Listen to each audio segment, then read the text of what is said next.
The terminal pulsed with a rhythm familiar to travelers the world over, suitcases thumping across polished floors, children whining for snacks, the metallic voice of the intercom cutting through the chatter with clinical efficiency.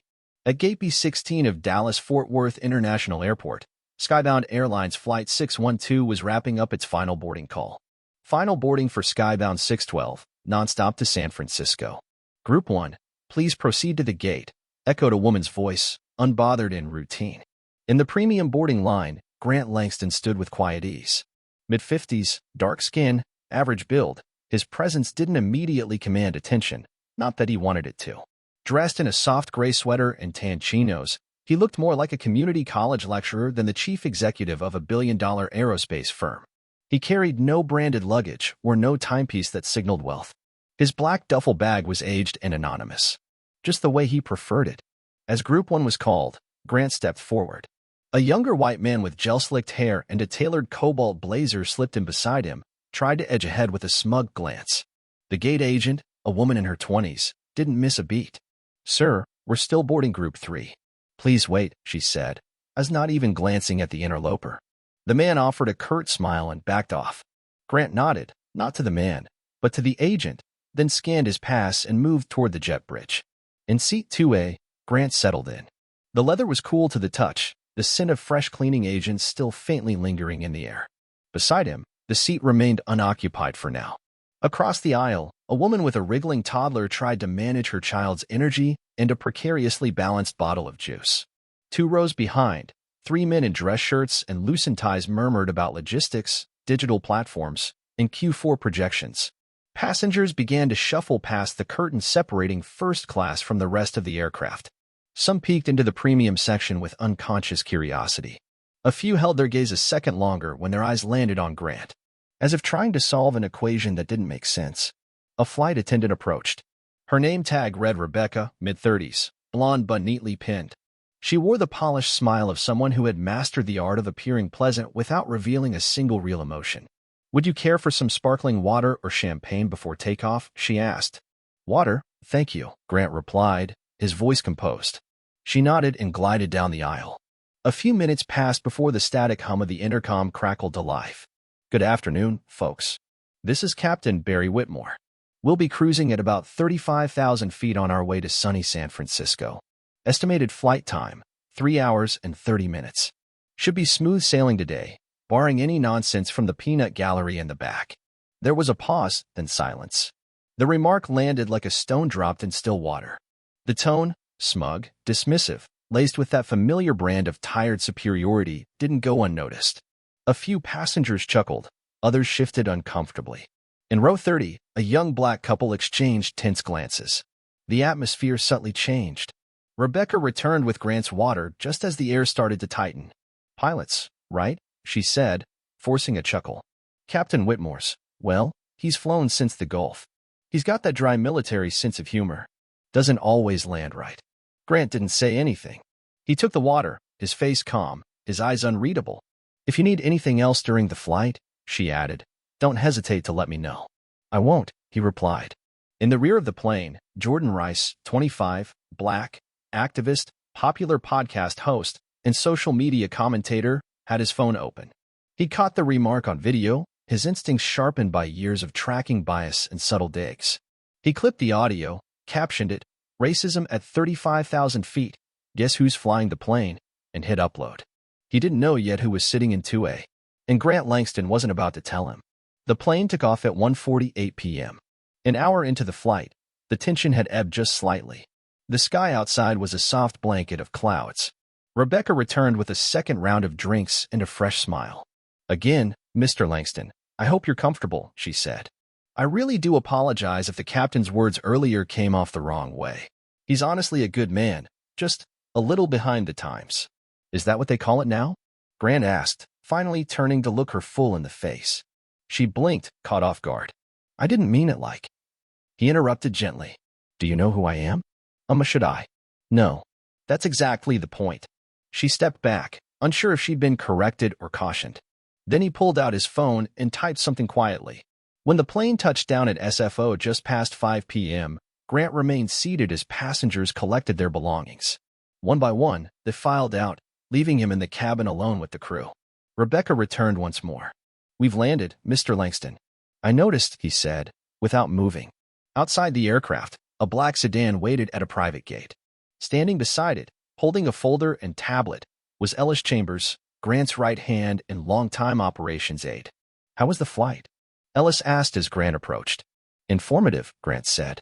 "We need to convene the board. Emergency session. 6 p.m. tonight." Ellis nodded. "It's already gone viral," he said. "Jordan Rice's clip has hit every platform. Over 10 million views. CNN's asking for comment. So is the Times."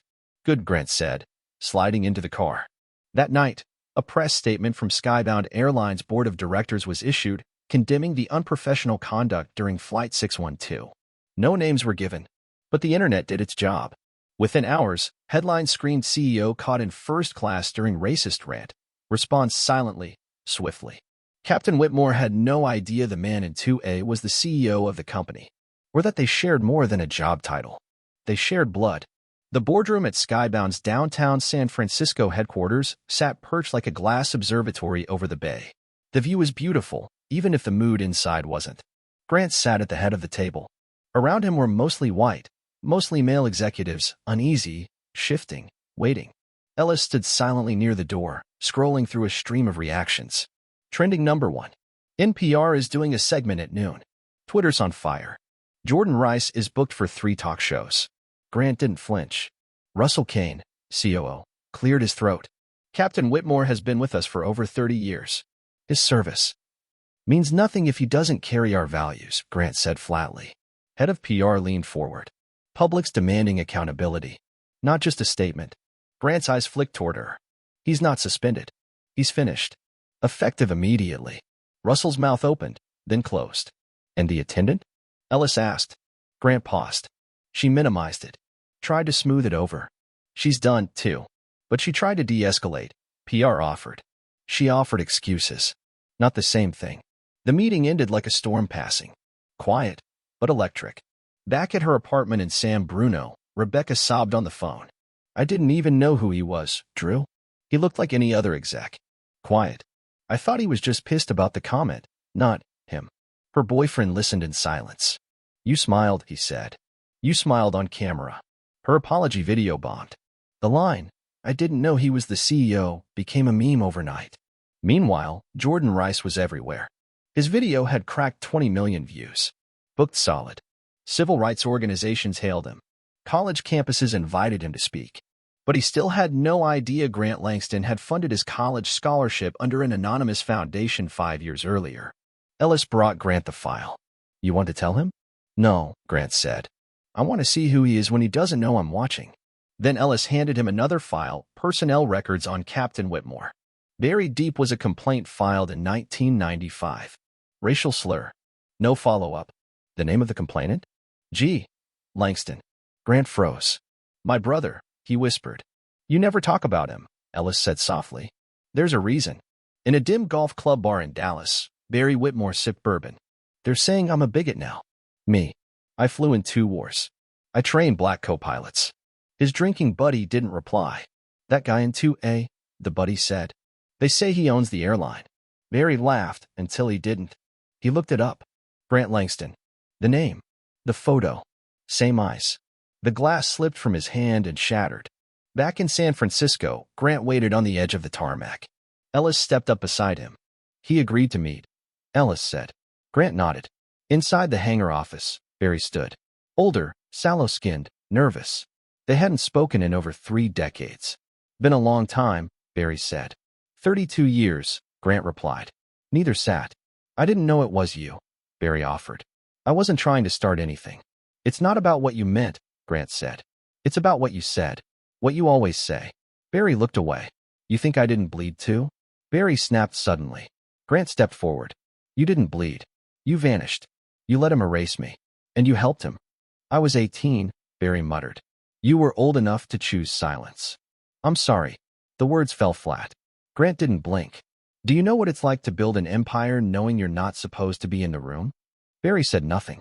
"You're done," Grant said. "No pension. No farewell. You vanish." Barry nodded slowly. "Do you hate me?" he asked as Grant turned away. "No," Grant said. I just stopped waiting for you. The next morning, Grant emerged from the front doors of Skybound HQ. Reporters swarmed. Did you experience racism? Was the pilot your brother? Grant paused. I won't comment on family.